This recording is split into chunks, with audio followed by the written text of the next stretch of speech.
نستفتح الجلسة مثل ما نوى أهلنا وأسلافنا وآباؤنا وشيوخنا وأساتذتنا وحبائبنا وعلماءنا الصالحون. الله يدخل نياتنا في نياتهم وأعمالنا في أعمالهم على هذه النية وكل نية صالحة من خيرة الدنيا والآخرة وبنية جرات مولد الشرب الطهور من مولد وسيرة البدر البدور للإمام حبيب عمر بن محمد بن سالم بن حفيظ ابن الشيخ أبو بكر بن سالم ووالديه وإخوانه وأولاده وأزواجه ومشايخه وتلامذته ووصولهم وفرهم ثم إلى أرواح والدنا ومشايخنا وذوي الوجود علينا ومن كان في السابق حاضرا معنا في هذا المجلس الشريف وأموات هذه البلدة من المسلمين والمسلمات، وأن الله يكفينا وإياهم شر الأشرار وكيد الفجار وطوارق الليل والنهار إلا طارقا يترك بالخير، وأن الله يحفظ الإسلام والمسلمين ويدمر أعداء الدين ويصلح من في صلاحه صلاح الإسلام والمسلمين ولا يهلكنا ويهلك من في هلاكه صلاح الإسلام والمسلمين، وأن الله يحفظ بلدتنا إندونيسيا وسائر بلدان المسلمين عامة من جميع الآفات والعاهات والأذيات والبليات والفتن والمهن ما ظهر منها وما بطن، وعلى من وأسلافنا وشيوخنا وأساتذتنا وحبائبنا وعلماءنا الصالحون في قراءة الموالد وإلى حضرة النبي سيدنا محمد صلى الله عليه وصحبه وسلم. الفاتحة. أعوذ بالله من الشيطان الرجيم. بسم الله الرحمن الرحيم. الحمد لله رب العالمين الرحمن الرحيم مالك يوم الدين إياك نعبد وإياك نستعين اهدنا الصراط المستقيم صراط الذين أنعمت عليهم غير المغضوب عليهم ولا الضالين آمين.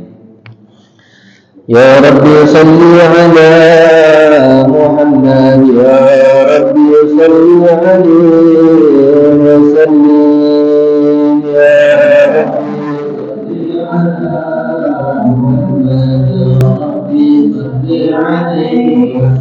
يا رب صل على محمد خير الورى جامع المعاني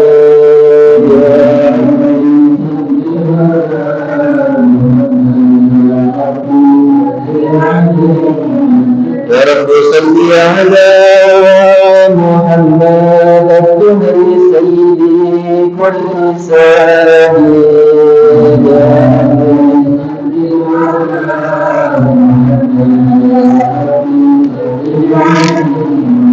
يا رب صل على محمد زين الوجود أجل عالي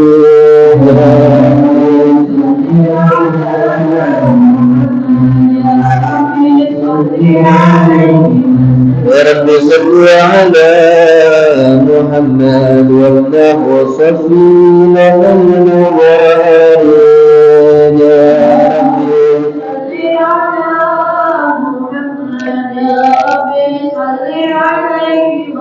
يا رب صل على محمد وجل ووسع لنا المشاهد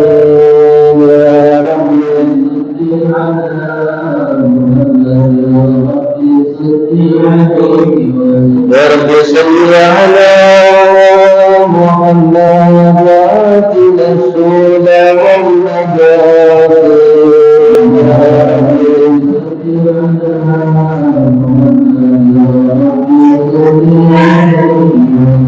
يا رب صل على محمد ولا تعصم به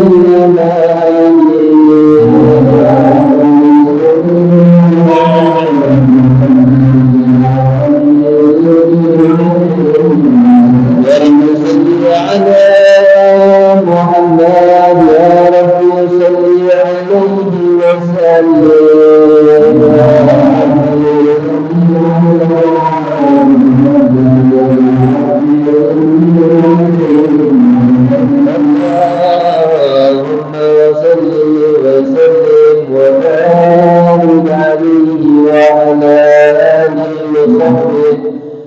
الله الرحمن الرحيم الحمد للرحمن أرسل بالهدى ودين حج المصطفى محمدا ولو انتجى من خلقه ومجدا ولم يعزم مثل طه أحدا الحمد لله الذي من به فبه اعتنينا وعملنا سددا أرسله فينا برحمته التي عزمت فهزنا منزلا متفردا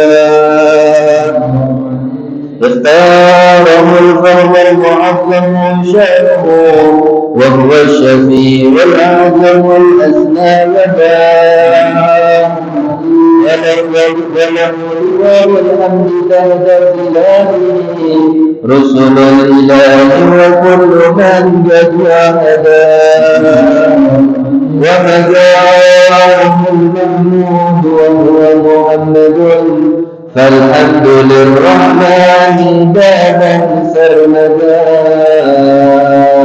يا ربي صل على النبي وآله والمرسلين ومن بهديه مهتدى اللهم صل وسلم وبارك عليه وعلى آله وصحبه اللهم صل وسلم وبارك صلى الله عليه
اللهم صل وسلم وبارك عليه وعلى آله وصحبه فهو وجعلنا للذين به وله الملائكة ربنا بل اسجدا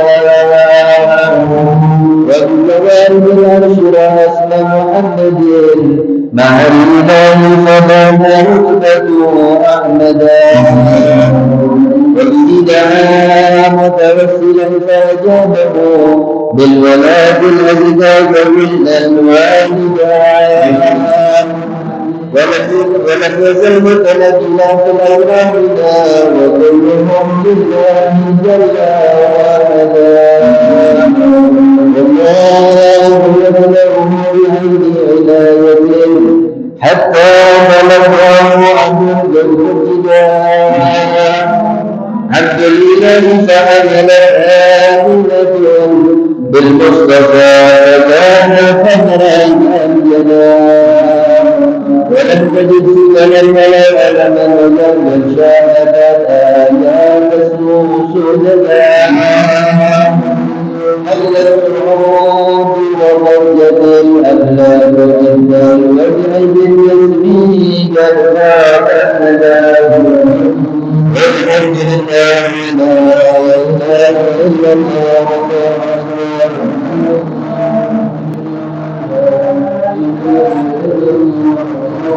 سبحان الله الحمد لله لا إله إلا الله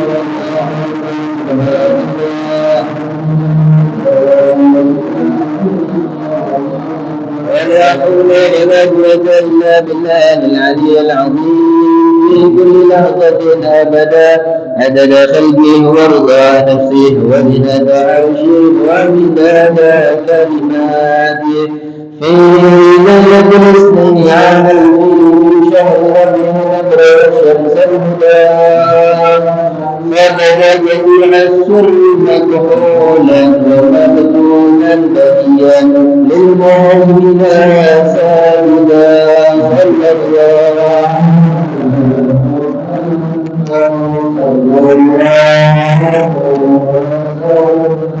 صلى الله عليه صلى الله عليه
اللهم صل وسلم وبارك عليه وعلى آله وصحبه.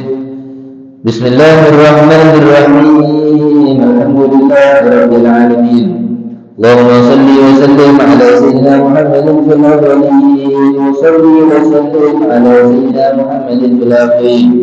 صل وسلم على سيدنا محمد في النبيين. صل وسلم على سيدنا محمد في المرسلين. صل وسلم على سيدنا محمد في الملأ الأعلى إلى يوم الدين. صل وسلم على سيدنا محمد وعلى آله وصحبه أجمعين. يا رب بالمختار يكن شافعين، أصلح لنا الأحوال وجعلنا الرضوان، واصلح شؤون المسلمين وعافهم وتولهم وارفع شرورا متى. يا رب ارفع شرهم من بغضهم، وانصر بهم دين النبي وعيدا. ثبت لنا الأقدام واغفر لنا، وانشر بنا في الكون أنوار الهدى. وانظر إلينا وانظر إلينا وانظر إلينا أجمعنا وعافنا سرا وجهرا، واشفنا من كل داء. حسن اليقين منك حبنا واحمنا واحم إيمانا، واكفنا شر العباد. واغفر لنا الحاجات أجمعها وزد يا واسع الفضل منك محمدا. اغفر لنا الأعمار بالحسنى وبالفردوس، فاجمعنا بطه أحمدا. وبمذهب الصدق نشاهد وجهه، بحضائر القدس منابر الشهداء. وبجاهه يا ربي فاجعلنا به من أسعد القوم الكرام الشهداء. وهدم صلاتك والسلام عليهما هب الصباب خير الأوهاد الهدى. والآل أهل الدهر والصحب الكرام، وتابعين بحبيبك الطهر الجزاء. سبحان ربك رب العزة العزة عما يصفون وسلام على المرسلين والحمد لله رب العالمين. سر الفاتحة.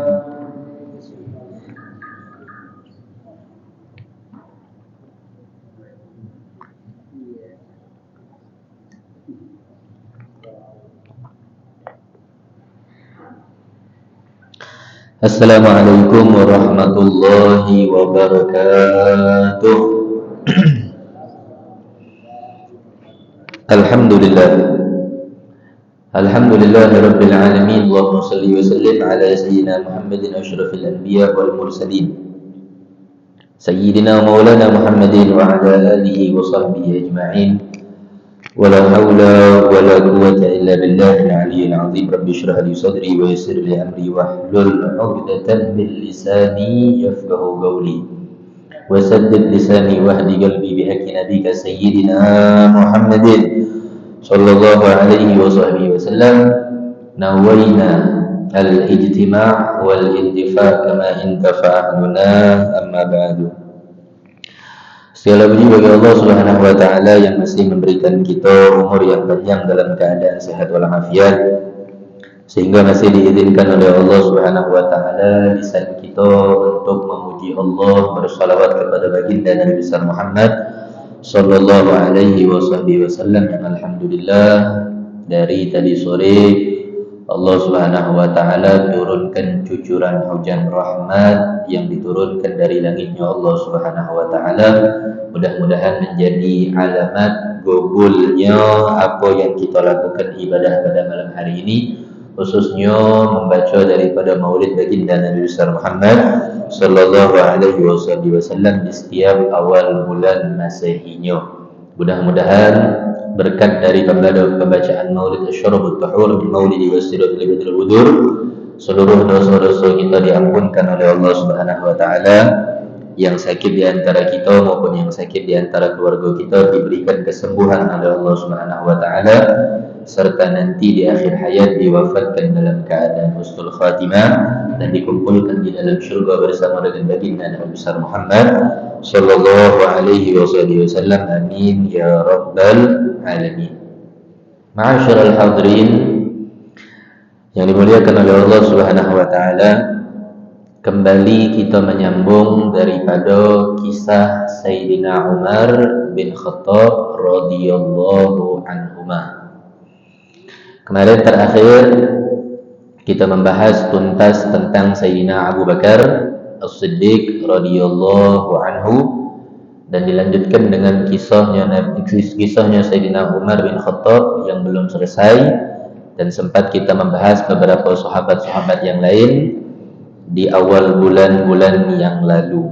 Maka di awal tahun ini dan di awal bulan ini kembali kita menyelesaikan daripada kisah Sayyidina Umar bin Khattab, dan akan dilanjutkan dengan kisah Sayyidina Utsman bin Affan, dan ditutup dengan kisah Sayyidina Imam Al-Masyariq wal Magharib Sayyidina Ali bin Abi Thalib radhiyallahu anhum. Insyaallah, mudah-mudahan Allah panjangkan umur kita gala-gala sehingga kita makin hari makin dekat kepada Rasulullah dan makin hari makin dekat dan cinta kepada baginda Nabi besar Muhammad sallallahu alaihi wasallam dan serta semua para sahabatnya. Amin ya rabbal alamin. Jadi kemarin kita terakhir sampailah di pembahasan Sayyidina Umar bin Khattab radhiyallahu anhuma ketika mendatangi rumah daripada saudarinya yang sebelumnya beliau mendapatkan kabar dari seseorang Bani Makhzum yang memberikan kabar bahwasanya ukhtuk wa khatanuk, saudari perempuannya dan iparnya sudah masuk ke dalam agama Islam.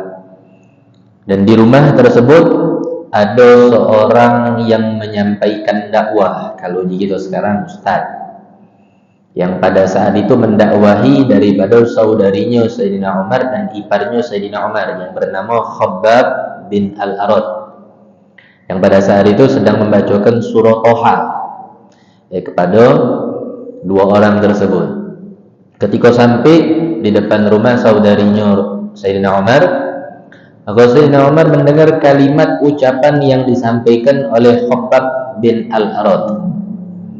Ketika beliau semakin mendekat, ternyata benar. Yang dibaca adalah kata mereka di zaman dahulu untayan-untayan syair. Yakni adalah apa yang disampaikan oleh baginda Nabi Muhammad sallallahu alaihi wasallam melalui firman-firman-Nya Allah Subhanahu wa taala. Kata mereka adalah untayan syair atau gubahan syair. Maka digedor sama Sayyidina Umar bin Khattab. Ketika rumah saudarinya tersebut digedor oleh Sayyidina Umar bin Khattab, jadi Sayyidina Umar bin Khattab bukan wong yang biasa. Gedorannya pasti kuat. Karena seseorang yang pemberani, seorang jagoan. Terus saudarinya tersebut langsung paham dan tahu bahwasannya yang menggedor pintu ini adalah saudaranya, yakni adalah Sayyidina Umar. Maka Khabbab pada saat itu langsung lagi ke belakang rumah. Ada yang ngomongkan di dalam riwayat lain, singitan di belakang bebel atau hordeng, singitan di belakang situ. Ketika Sayyidina Umar masuk ke dalam rumah, maka Sayyidina Umar bin Khattab langsung nanya, apa yang kalian baca? Tadi aku mendengarkan suatu kalimat yang mana kalimat tersebut persis daripada apa yang disampaikan oleh pembesar-pembesar Quraisy kita. Bahwasanya kalau sudah wong mendengar daripada untayan syair yang disampaikan oleh Muhammad bin Abdullah, maka wong tersebut akan masuk dalam agama Islam. Dan dia akan sedikit demi sedikit mulai untuk mengikuti apa yang diajarkan oleh Muhammad bin Abdullah. Dijawab sama saudarinya. Kata saudarinya Sayyidina Umar bin Khattab, "Loh tidak. Kami tidak baca apa-apa." Tidak. Dijawablah oleh iparnya pula. Kata iparnya, "Iya, kami tidak baca apa-apa." Tidak. Kata Sayyidina Umar bin Khattab, "Kalian berdua pasti bohong. Karena aku mendengar dengan jelas apa yang kalian ucapkan di dalam rumah ini dan kedengaran sampai di luar." Tetap saudarinya sama iparnya tidak galak ngaku. Karena kenapa? Mereka pasti tahu ketika mereka ngaku pasti akan dianiaya oleh Sayyidina Umar bin Khattab. Pada saat itu kita tahu Sayyidina Umar bin Khattab sebelum masuk Islam maupun sudah masuk Islam memang wongnya adalah sosok seorang yang pemberani. Akhirnya ketika iparnya tersebut semakin ngotot ngomong ke tidak, akhirnya ditagih sama Sayyidina Umar. Rambutnya dijenggut oleh Sayyidina Umar, iparnya tersebut, dan dipukul oleh Sayyidina Umar sampai berdarah. Pada saat itu istrinya atau saudarinya daripada Sayyidina Umar, uji bahasa Palembangnya itu tidak kholu, tidak nyingok, lakinya sudah babak belur, akhirnya dijenggut pula kepalanya Sayyidina Umar oleh saudarinya tersebut. Sambil dijenggut, pas tagihnya dia ngomong, "Iya, kami lamelo apa yang diajarkan oleh Muhammad, nak ngapo kau?" Uji saudarinya tersebut. Maka ketika nyingok saudarinya tersebut dalam keadaan yang seperti itu, yang sudah hatinya tersebut kuat dengan syariat yang dibawa oleh Nabi Muhammad, maka lululah hatinya Sayyidina Umar bin Khattab dan menyadari bahwasannya yang dianiaya adalah keluarga dia deh. Aku minta maaf Sayyidina Umar. Sayyidina Umar minta maaf, lakinya tersebut sudah babak belur, saudarinya ngomong. Kata saudarinya, "Kenapa memang kalau seandainya kami sudah meyakini apa yang dibawa oleh Nabi besar Muhammad sallallahu alaihi wasallam? Aku cuma nak nanya, coba kamu jawab dari tadi. Kalau seandainya kau jawab dari tadi, maka laki kau tak bakal jadi ini. Aku cuma nak nanya, ya kami takut kalau seandainya kami sebutkan yang sesungguhnya, maka kau pasti akan lebih parah menganu suamiku, bahkan kau akan menganu aku lebih parah dari ini." Maka kata Sayyidina Umar bin Khattab, "Coba sini kan, apa yang kalian baca?" Dijingok, ada yang dipegang oleh saudarinya Sayyidina Umar tersebut. Pas ketika dijingok, dipegang, "Coba sini kan, yang kau pegang itu sini kan." Itu adalah lembaran suhuf, ya, yang dibaca di dalam surah Thaha tersebut dari awal. "Sini," kata Sayyidina Umar bin Khattab, "berikan lembaran tersebut kepada aku." Maka kata saudarinya Sayyidina Umar bin Khattab, "La yamassuhu illal mutahharun."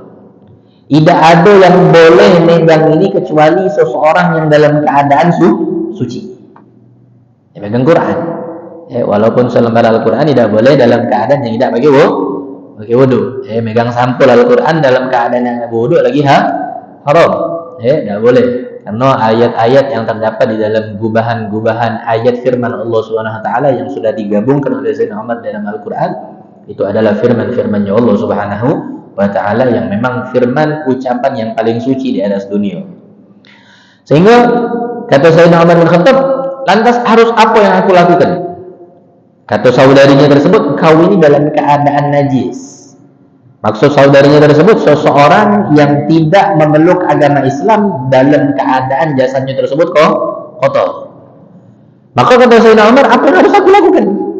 Biar aku bisa memegang ini lembaran. Kata saudarinya Sayyidina Umar bin Khattab, sekarang kau mandi. Nah ini yang uniknya. Uniknya di sini, kok Sayyidina Umar pada saat itu nurut? Tanpa berantakan apapun, Sayyidina Umar bin Khattab langsung keluar dari rumahnya dan mandi. Dalam keadaan suci. Bersuci, bersih-bersih, dan sudah masuk. Ketika masuk, seret masih. Kata saudaranya tersebut, kau tak boleh megang ini. Karena engkau belum dalam keadaan beragama Islam.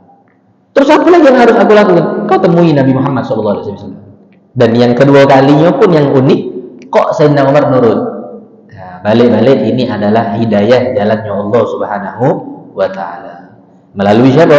Melalui wong yang terdekat di antara beliau, yakni adalah saudarinya tersebut. Maka oleh karena itu, ma'asyiral hadirin, hikmah yang terpenting di dalam cerita ini yang belum kita selesaikan, satu, kalau kita wong yang terdekat di antara keluarga kita yang berubah jadi wong yang baik, itu tidak bakal susah untuk nego keluarga kita yang belum baik. Tidak bakal susah. Lo contohnya Sayyidina Umar bin Khattab. Sayyidina Umar bin Khattab ini adalah wong yang paling keras di dalam sebelum dia memeluk agama Islam. Bahkan setiap siapapun yang melewati Sayyidina Umar bin Khattab itu bakal dianiaya sama Sayyidina Umar. Karena kenapa?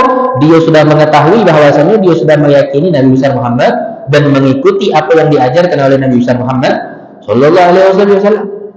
Tapi ketika yang masuk ke dalam syariat Islam, yang memeluk agama Islam, yang menjadikan keyakinannya kepada Nabi Muhammad sallallahu alaihi wasallam adalah saudarinya, luluh hati beliau.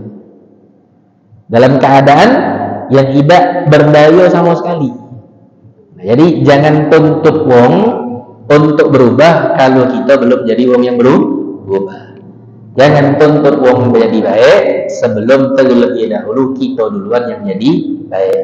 Tahu khususnya jangan pernah kita menuntut istri kita maupun anak kita untuk menjadi istri yang soleha atau anak yang soleh dan soleha kalau maaf kita sebagai seorang kepala rumah tangga belum menjadi seorang pemimpin yang soleh, maka tidak akan bisa mencerminkan hal tersebut kepada generasi yang ada di bawah kita. Insyaallah akan kita sambung di pertemuan yang akan datang di awal bulan, insyaallah panjang umur sehat afiat, bisa kita lanjutkan daripada kisah Sayyidina Umar bin Khattab radhiyallahu anhu, dan mudah-mudahan kisah-kisah yang telah kita sampaikan dari kisah kelahiran Nabi Muhammad sallallahu alaihi wasallam sampai kisah Sayyidina Abu Bakar dan dilanjutkan dengan kisah Sayyidina Umar menjadikan hati kita lebih besar ikatan kepada Nabi Muhammad sallallahu alaihi wasallam dan cinta kepada para sahabat-sahabat Nabi Muhammad sallallahu alaihi wasallam. Karena di akhir zaman ini begitu banyak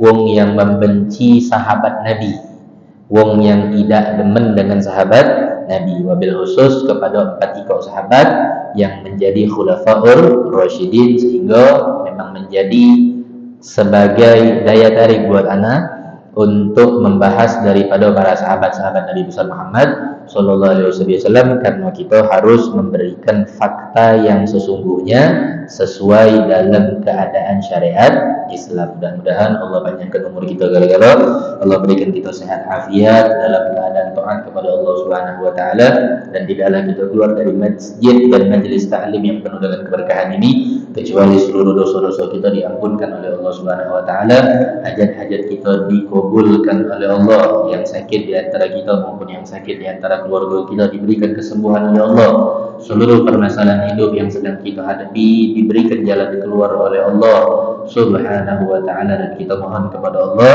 agar nanti di akhir hayat diwafatkan dalam keadaan husnul khatimah dan diizinkan lisan kita ini untuk mengucapkan kalimat la ilaha illallah Muhammadur Rasulullah sallallahu alaihi wasallam, dan kita minta kepada Allah sebagaimana kita di dunia dikumpulkan dengan orang yang saleh, dikumpulkan dengan orang yang kita cintai, dikumpulkan dengan orang yang kita sayangi. Kelak nanti di akhirat kita minta kepada Allah dikumpulkan bersama mereka semua di dalam satu syurga yang bersama dengan Nabi besar Muhammad sallallahu alaihi wasallam. Amin Allahumma amin ya rabbal alamin ya rabbi wajma'na wa ahbaban lana fi dalikal firdaus ya rajwana ya rabbi wajma'na wa ahbaban lana fi dalikal firdaus ya rajwana ya rabbi wajma'na wa ahbaban lana في ذلك الفردوس يا رجوان الله يا محول الأحوال حول حالنا والمسلمين إلى أحسن الحال بحق مولى بلال بحق هؤلاء الرجال. اللهم اهدنا بهداك واجعلنا ممن يسارع في رضاك ولا تولنا وليا سواك ولا تجعلنا ممن خالف أمرك وعصاك وحسبنا الله ونعم الوكيل ولا حول ولا قوة إلا بالله العلي العظيم. صلى الله على سيدنا محمد نبي الأمي وعلى آله وصحبه وسلم والحمد لله رب العالمين. Wassalamu alaikum warahmatullahi wabarakatuh.